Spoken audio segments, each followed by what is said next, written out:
Hello everybody and welcome to another Ask WHO Live. Today we're going to be discussing monkeypox. It's something that you're hearing about in the news, you're seeing on social media, and you have questions for us, so that's why we're here to answer your questions. So today we have with us three experts. I'm not one of them. My name is Nika Alexander. I work with the communications team here at WHO. The experts we have with us today are Andy Seal. He's an advisor with the HIV, Hepatitis, and STIs program. Welcome, Andy. Thanks for being with us. We also have Dr. Rosamund Lewis. She is head of the Smallpox Secretariat in WHO's Emergencies program. And we also have a very familiar face, Dr. Maria van Kerkhove. You know her from being the technical lead on COVID. She's actually the lead for a program that looks at many diseases, coronavirus diseases, orthopox, which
Hi everybody and welcome back. If you heard our introduction the first time around, we had some technical problems there. So I'm going to start off the top for any of you who is joining us new. So this is an Ask WHO Live, a social media session that WHO does to answer your questions. We've been getting a lot of questions around monkeypox. You're seeing coverage of it in the news, you're seeing coverage of it on social media. We want to help explain what it is and clear up any misconceptions. So, my name is Nika Alexander. I'm with the communications team here at WHO. We're meeting today in the Palais, the UN headquarters in Geneva, because we're at the beginning of the World Health Assembly. Joining us to speak about monkeypox are three people. First, we have Andy Seal. He's an advisor with HIV, Hepatitis, and STIs program. Thanks for being with us, Andy. Next, we have Dr. Rosamund Lewis. She's the head of the Smallpox Secretariat in the WHO Emergencies program. Welcome. And we also have Dr. Maria van Kerkhove, who you've seen a lot speaking about COVID, but she leads a program that works on many emerging diseases and zoonoses. Those are diseases that come to humans from the animal world. And she's speaking with us because monkeypox is part of the diseases that her team covers. Nice to see you again. Thanks for having me. All right. So let's start off the top, and I think I'll go to you first, Dr. Lewis. Just very simply, why are we here? Why are we concerned about monkeypox? Monkeypox is not a new disease. Why are we talking about it all of a sudden? Yeah, Nika, you're absolutely right about that. Monkeypox is not a new disease. It's been described for at least 40 years, and it's been well studied in the African region. We've seen a few cases in Europe over the last 5 years, just in travelers, but this is the first time we're seeing cases across many countries at the same time in people who have not traveled to the endemic regions in Africa. Right off the top as well. We're equally concerned about the people in Africa who've been there are some countries in which it's endemic, meaning it happens more often, and people there have been experiencing the disease, falling sick from the disease for many years as well. So WHO has also worked with our colleagues in Africa to follow the outbreaks there. So it's almost two at the same time. We're talking about exported cases that we're seeing in countries where we don't normally see it, and also concerned about the ongoing outbreaks in Africa. Can you just tell us a little bit about the work we're doing, perhaps specifically in Nigeria? Yes, Nika, that's absolutely right. We do have ongoing working relationships with the ministries of health and the laboratories in the African region. We have several countries that we work with very closely because they have been reporting monkeypox over the last few years. These include Nigeria, the Democratic Republic of the Congo, Central African Republic, and Cameroon. This is where we're seeing cases being reported now, and so we're working very closely with these countries to help respond and to help try and ascertain why this virus is now becoming more frequently reported, because it is well known to be, as you said, a zoonotic disease. So it is primarily in the animal kingdom, in forested areas. Now we're seeing it more in urban areas, and this week we're seeing it for the first time around the world. Not completely around the world, but in several countries. Yeah. So that actually answers the first question we got, or the first question I got from our colleagues who are scrolling through the social media feeds for your questions. That was from Susan Therese Grimes, who was asking why the alarm now when there have been previous outbreaks. So I hope that answered your question, Susan. For everyone else, if you have a question to ask us, if you're on Twitter, use hashtag AskWHO. You've used that before if you've asked us questions on these lives. Otherwise, if you're on Facebook, LinkedIn, or YouTube, put your question in the comments, and our colleagues in the social media team are scanning through for those questions, and they'll send them to me on my phone. So I'm not being rude when I look at the phone. I'm actually looking for your questions. Let me see if there's anything else. People do want to know how it spreads. We're still in a COVID pandemic. We've very much got COVID on the brain. We have understood, I think, over time how not to get COVID. And I'll stay with you for this one, Dr. Lewis. How does monkeypox spread, and therefore how do you prevent getting monkeypox? So let's just say right off the top that monkeypox and COVID are not the same disease. It's caused by a different virus and it spreads in a different manner. The way it does spread is through close physical contact. People who have monkeypox do develop a rash, and that rash, if you touch it, that can be contagious. So it is person-to-person close contact spread when it's within families or within social networks where close contact happens.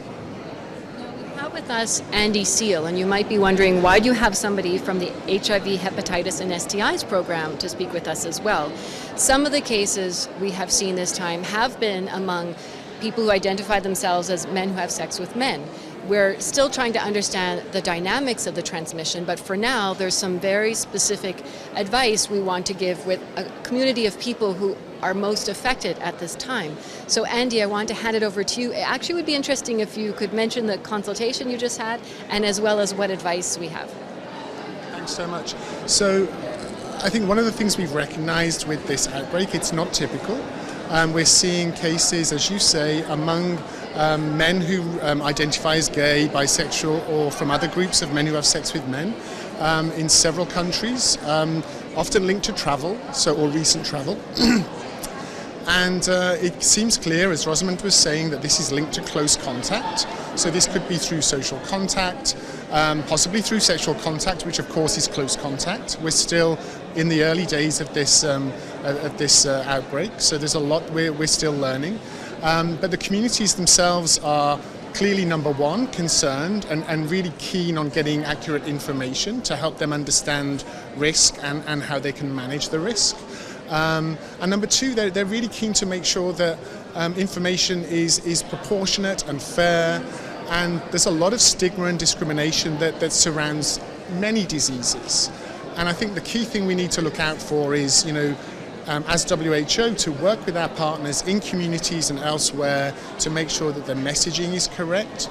So while, for example, we're seeing, some cases amongst men who have sex with men, this is not a gay disease, as some people in social media have attempted to label it. That's just not the case. Anybody can contract monkeypox through close contact. We know as well in WHO that when we want to be responsive to an emergency or to an outbreak, in addition to really working with the experts, tracking the epidemiology, we need to work with communities really from the beginning. And so today we convened an initial meeting of members from the affected communities from all WHO regions, including some representatives from Nigeria, so from endemic settings as well as outbreak settings. And it was a fascinating and timely conversation. We had really sound advice shared, which it can be equally as helpful to us in managing and leading in the response as the science and the data. So we need to really bring the community perspectives together with the science. It's early days. We've got goodwill from the communities. They want to work with us and understand how best this can be contained. Just to understand, Andy, you talked about that it could be spread through sexual contact, but it's not a sexually transmitted disease. Can you just clarify that for us? Because I think it almost sounds like the same thing. If you say sexual contact, it almost sounds like the same thing to somebody who's casually listening. So what's the distinction between a sexually transmitted disease and a disease that could be spread through sexual contact? I think that's a great question. I think many diseases can be spread through sexual contact. You can get a cough or a cold through sexual contact, but it doesn't mean that it's a sexually transmitted disease. Typically, you need an exchange of vaginal or fluids or semen that has an element of contagion to it to transmit the disease. And my colleagues who are more expert in the science will probably explain that much more eloquently. But at the end of the day, I think the difference is that sexually transmitted infection is caused by by sexual intercourse, anal intercourse, vaginal intercourse, or oral sex, and you don't need to have sexual contact in order to transmit monkeypox. Close personal contact is sufficient. Because as Rosamond was saying off the top, it's the rash and the lesions that can spread from touching one person to the other, because we can have tiny breaks in our skin that we're not even aware of, in a way. Maria, I wanted to come to you for sort of an overarching question. We said anybody can get monkeypox, but not everyone is at risk of monkeypox. Can you help us contextualize that? Who's at risk? Who isn't at risk, based on what we know now? That's a great question, and thanks for including me in the panel today, because we do want to make sure we put correct and accurate information that's out there. So this is an evolving situation, and so what we are learning from countries that have not typically had cases before, these are cases which are having outbreaks now. Cases are being identified in certain communities now, focusing on the surveillance in communities of men having sex with men. But as surveillance expands, we expect that we will see more cases. And I don't know contextually wise if we've actually said yet so far like what we are actually seeing, because it's very different than COVID, where we see hundreds of thousands.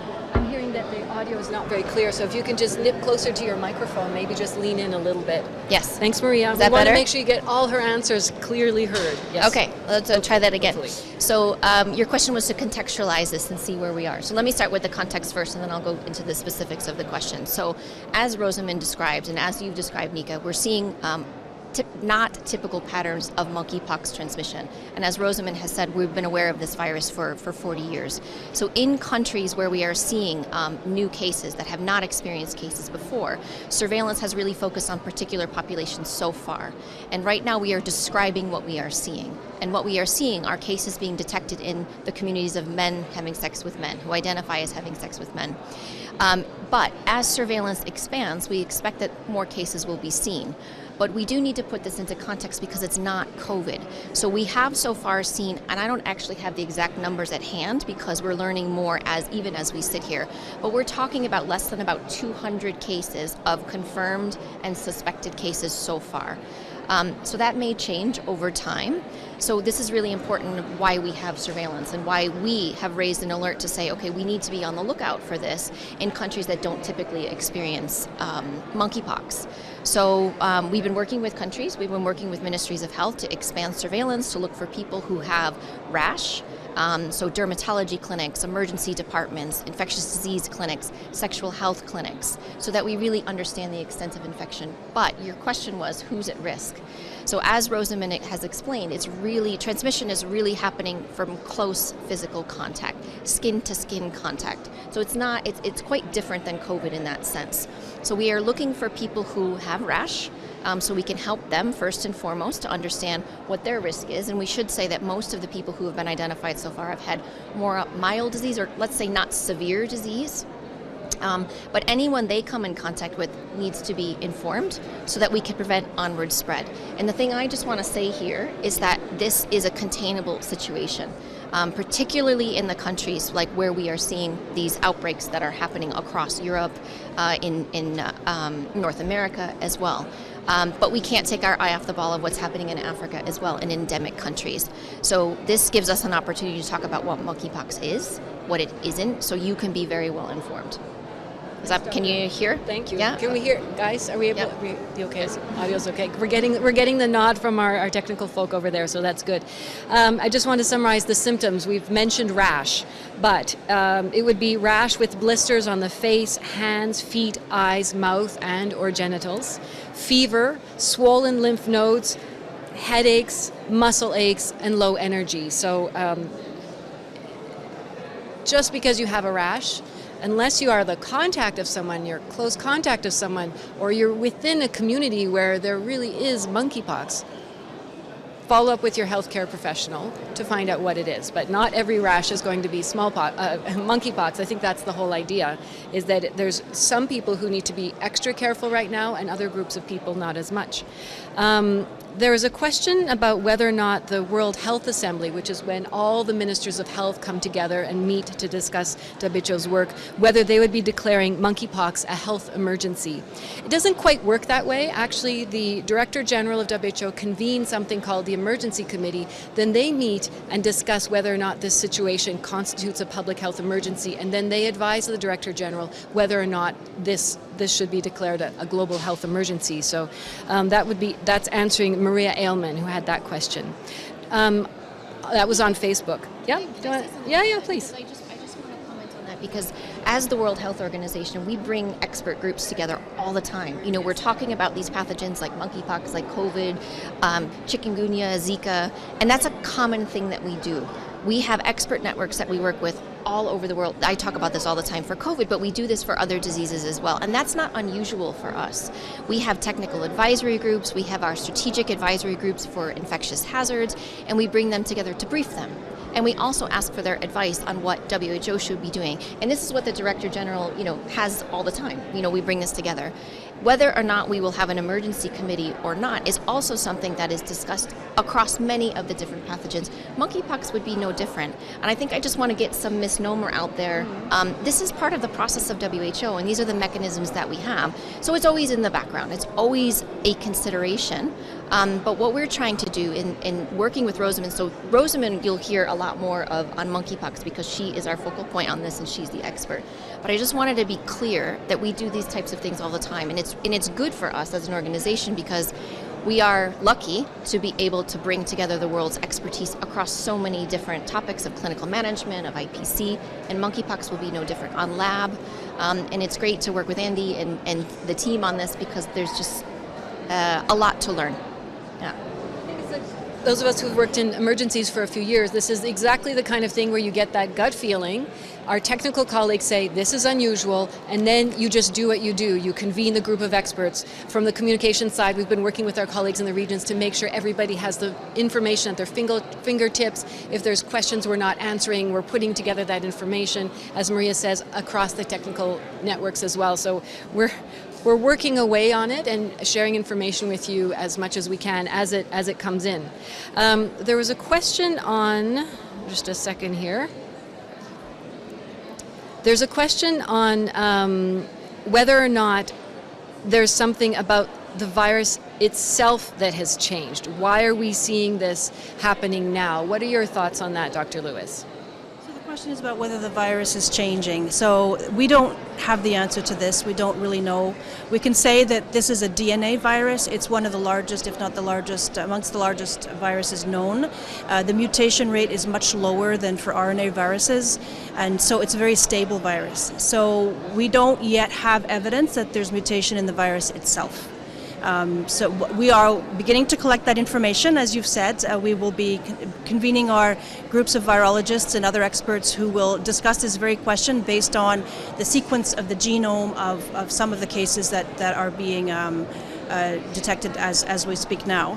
So we're beginning to start seeing these genome sequences being made available, and then experts will be able to look at that and tell us more. But right now we don't have the answer to that question other than what we already know about orthopox viruses, which they tend not to mutate and they tend to be fairly stable. And note that she said tend, and this is what we know, and we're following up. I mean, as you've learned through following the science of the COVID outbreak, pandemic really closely, you've seen that we have what we know now. More research is done, more information is shared with experts, then we learn something more, and we will share with you what our understanding is as it moves along. And I say we, I mean as the global health community, not just as WHO.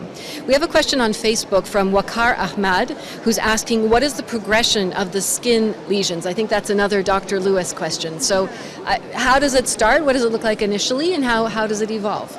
So you described earlier some of the typical early symptoms, which tend to be fever, headache, lethargy, backache.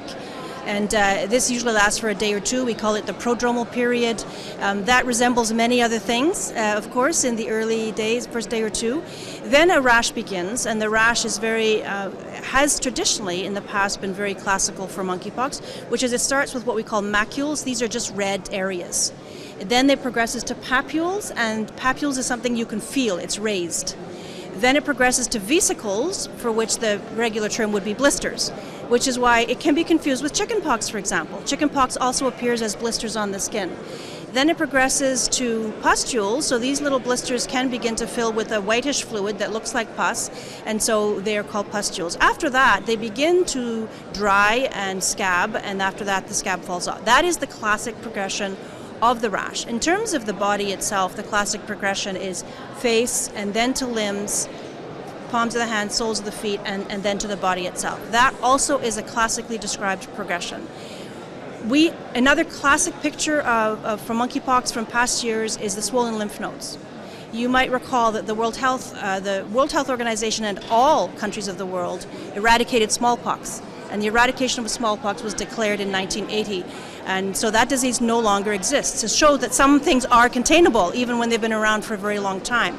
The reason I raise this now is that at the time of eradication of smallpox, monkeypox had already been identified in people. 1970 was the first time. So we had a period of about 10 years when we had a little bit of both.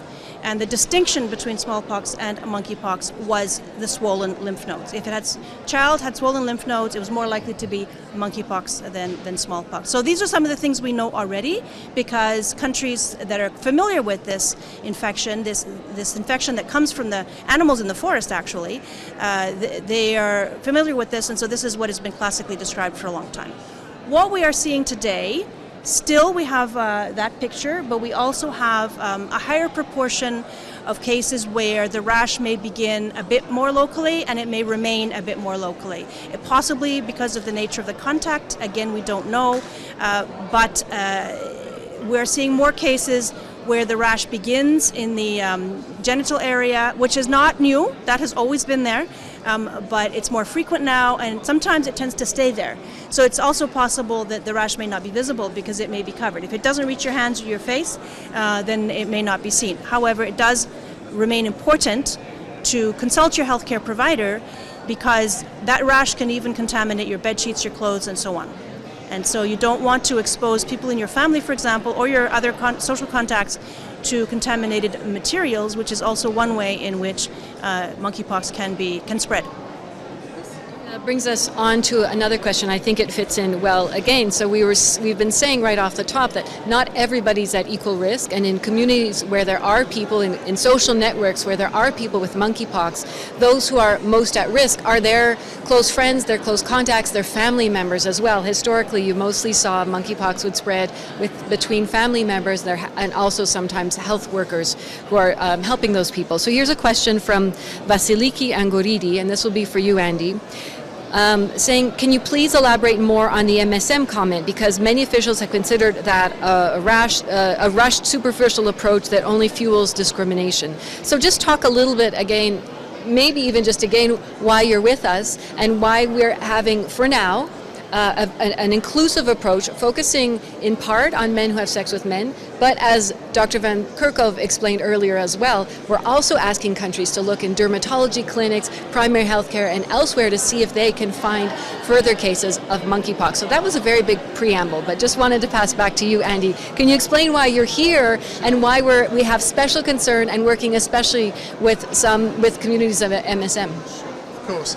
So yesterday we issued some interim public health guidance for gay, bisexual and other MSM, and it really tried to answer the question you just posed to me, essentially. And really one of the things that we've, again, it's early days and we don't have all of the information yet, but this demographic is generally a demographic that really does take care of health screening when it comes to potential STIs. So for example, we know that MSM, if they do spot an unusual rash, they're likely to want to get it sorted out quite quickly. So they'll want to go and seek health advice. They'll want to access an STI clinic if they have services in their local area. And so the fact that they've been proactive about responding to unusual symptoms might be part of the story. And again, more of this will really become clearer in the weeks and days to come. So I do think that could definitely be part of the story. Similarly, I think the classic thing here is that, we have this atypical outbreak. It has been widely reported in the mainstream media in a number of countries. Sometimes the reporting is very good. Sometimes it does come, sadly, with some misinformation, stigma and discrimination, not only about the MSM community, but perhaps also unintentionally suggesting that this is an African disease by only using images of black skin, for example. And so there are ways that we can work with communities to learn from really decades of experience around tackling stigma and discrimination with HIV. We want to apply those lessons learned to this experience. And again, we work very closely with colleagues on COVID as well around the same issues. How can we make sure that communities are helping inform messaging, helping us with the surveillance around myths and misinformation, collectively directing people to trusted sources of information, and really encouraging people to act appropriately, responsibly, and really do their very best to find trusted sources of information and advice. Can I come in on that one? So in addition to what you've described here, I think we need to, when we respond to something that looks different, it looks new for whatever reason, as public health professionals doing an outbreak investigation, we need to describe what we see, right? We describe what we're learning.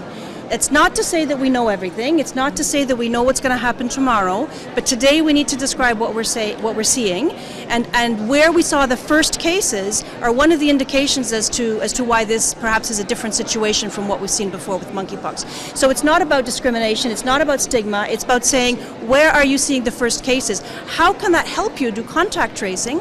How can that help you with the investigation to go and find out perhaps a different type of source to begin with? But where is it spreading now, and how is it spreading now? These are questions we ask ourselves in the middle of an outbreak investigation. I know colleagues have said that repeatedly. We're basically describing what we know now, and we share more information as we get it. So a couple of administrative things. I said this in the first intro and didn't say it in our second intro. Why are we not wearing masks? We're a little bit closer together than you've been used to seeing, for example, Dr. Van Kerkhove and Dr. Mike Ryan in their Facebook lives. We're in an open space. We always say try to be in open spaces as much as you can. There's more air circulation here, so that's good. We have our masks. We're just not wearing them now. We would wear them if we were in closer proximity. We've all been vaccinated, and as part of this health assembly, everybody is meant to do a COVID test every morning and only come in if their tests are negative. So we've all done that as well. Another administrative thing, I know a lot of our journalist colleagues are watching us here, but these Ask WHO Lives are for the general public. Please write to us on the email address that you know so well with your questions. The box is being monitored as it always is, and we'll get back to you that way. And we've seen you have a couple of questions for us, but we generally aren't answering media questions through this platform. This is really for the public. And Dr. Van Kerkhove, I want to go to you next. What is WHO doing about this? We've touched on a few things, but can you give us the overview of what WHO does, not just in a situation like this, but in this situation? I can, and then I'm going to ask Rosamund to supplement because there's quite a lot of activities that are ongoing. I mean, one of the things we really need to do right now, I mean, we're working with partners. We'll always work with partners and scientists and technical colleagues all over the world, but we have some major areas of focus that we are working on right now, and we are working with member states to achieve these things. One is we have to raise awareness about what monkeypox is, what it isn't, and we have to expand surveillance. So particularly in countries that aren't used to seeing monkeypox, we need to equip ministries and governments and countries, health clinics, to be able to recognize what monkeypox is and to ensure that people who may be suspected as having monkeypox get the appropriate clinical care. We want to stop human-to-human transmission. We can do this in the non-endemic countries, and this is really critical because we're in a situation where we can use public health tools of early identification, isolation of cases, supported isolation of cases, talking with communities, listening to communities, engaging with communities to be part of the solution. This is not about WHO telling the world what to do. It's about working with communities to say, how do we come up with solutions that fit in this. But I do want to reiterate that this is a containable situation and we can stop human-to-human transmission. We also want to protect frontline workers. Anyone that's out there that's taking samples to do testing or to care for individuals, we want to make sure that they have the right information, they have the right personal protective equipment, and we want to utilize all of the countermeasures that are in place. There are some antivirals, there are vaccines, but we have to utilize these most appropriately for those who are most at risk in an equitable fashion. And again, lastly, overarching is to advance our understanding about what monkeypox is. So we're going to be having a big global meeting around R&D, research from everything from the epidemiology all the way through diagnostics, therapeutics, and vaccines, and that'll be happening next week. But Rosamund can supplement that because there's so much other activities that are actually happening there. I think you've covered a lot of it, Maria. One addition that we could offer is that, as you say, we work with experts around the world on a regular basis. You've mentioned it as well, Andy. And so what they help us do is draft the guidance. So we have materials online. Some of you may have already looked at the training materials that are already on the OpenWHO platform. There is an introductory course there. There's also an intermediate course there that really takes you through quite an extended course of 2.5 to 3 hours, and if you set aside a little time and you want to do that, you can learn a lot about monkeypox. Anybody can do it, it's free, you'd register on OpenWHO platform, but it's free and anybody can do it. I would like to mention that course was prepared over the last couple of years, and it was released in January of this year, right before this event has now become apparent in May of 2022. So you'll see that the information was really targeted towards health workers in the Democratic Republic of the Congo, in Nigeria, Central African Republic, and Cameroon. This was our target audience for that training. So don't be surprised if you see that the voices, the sounds, the images, the pictures are designed for our target audience. Now we're very happy that you're going to be looking at these, but don't think that we just made up this course yesterday, because it really has taken some effort, and we're going to continue to make that effort to provide information. In order to do that, we will also draft guidelines for health authorities around the world. So guidelines on surveillance and contact tracing and isolation, guidance on laboratory, guidance on communications. This target audience is different. This target audience is for the ministries of health of our member states, and so it will go at a different level. They will also be available online, and you will also be able to look at them. But for every product that the WHO produces, there is a different audience, isn't there, Nika? And so this is what we try to do. We try to tailor the messages and the audiences, the products and the materials for you. And it's a tremendous privilege to be here today with you, the public, and to answer your questions. And we do the same for different audiences, including our member states' ministries of health. That's another example of the ongoing work WHO had already, but I've heard you say this already, Dr. Van Kerkhove, in previous settings. There hasn't been enough work on monkeypox. There aren't widely available vaccines, there aren't widely available therapeutics, and yet there are people who experience this painful, unpleasant and in some cases deadly disease, and more needs to be done. And perhaps this is an opportunity, now that the world's eyes are focused on this, that some of those things can happen. I have a question from @aura03113 asking, is it true that the smallpox vaccination can protect against monkeypox as well? And even if that vaccine was received a long time ago. So we know some information related to that. I'm not 100% sure, but I think that's back to you, Dr. Lewis. Right. So, of course, there was smallpox vaccines available, and those contributed tremendously to the eradication of smallpox. At that time, it was learned that, it was observed and studies were done, that the smallpox vaccines used at that time were protective against monkeypox about 85% of the time. If you've been following, of course you have been following vaccine efficacy information around COVID and other diseases, you'll know that 85% is not perfect, but it's also not terrible. And I would also add that this is a vaccine effectiveness that is attributed to the older vaccines, and we now have new vaccines, because although smallpox was eradicated, this research has continued for the last 40 years, and people were wondering why. Well, this might be a good example of why, that these viruses are closely related to each other, and now we have the benefit of all those years of research in diagnostics, in treatments, and in vaccines that will be brought to bear upon the situation now. However, because these are relatively newly discovered products, they are not yet widely available. They are available to some ministries of health in national stockpiles, but they're not yet widely available commercially. So another area of work that we'll be engaging in will be to work with partners and the commercial and sector and industry to see what we can do now to enhance availability of these products. Because I think we have a real opportunity here. You know, as Rosamond has described, there are products that are available, but they're not widely available yet. And we have an opportunity here to use these appropriately and to use these for those who are at risk. So we will be making recommendations on who, should be prioritized for this. This is not something that everybody needs. It is a virus that is spreading between people who are coming in close contact with those who are cases. And we really need to discuss, evidence-based use of these measures, access, and equity. We really, as a global community, have another opportunity to do this right.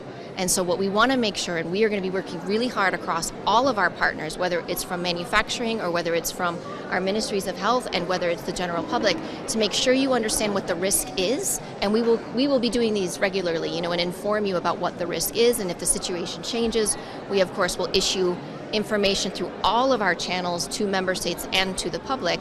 But we have a real opportunity here, and I couldn't let that go. Just given the situation that we've had with COVID-19, there are some parallels in terms of access, and this is really important. Communities are already saying to us, if we get this right, if we contain this, if we get the access right for the outbreak, we have to do this for the endemic countries as well. And I think this is where the opportunity is coming in, and the communities have already spotted this, they're already talking about it, and it's something that I think is definitely part of our intended approach. Thank you. And with that, we're going to wrap up. We haven't answered all your questions, but we do see and hear your questions, and we fold the answers into our speeches, into our Q&A, into the products we put out on social media platforms. So continue to ask those questions. That helps us know what you need to know. If we're not communicating something clearly, we help by seeing if your questions show that confusion as well. So do keep giving us your questions through #AskWHO. I want to thank our experts for being with us today. At the end of the table, we had Andy Seal, who's with the WHO program on hepatitis, HIV, and STIs, that's sexually transmitted infections. Thank you very much. Somebody noted there was actually a neat comment from somebody saying that you were totally right. It's because MSM are extremely good at checking themselves that we have part of this signal. So thank you for being with us, Andy. We have also Dr. Rosamond Lewis, who's the head of the Smallpox Secretariat in WHO's Emergencies Program, and I think maybe you understand a little bit more about how smallpox and monkeypox are related now. And lastly, we have the most familiar face of all, Dr. Maria van Kerkhove from the Emerging Diseases and Zoonoses program, within also the Emergencies Program. Thank you all very much. See you next time.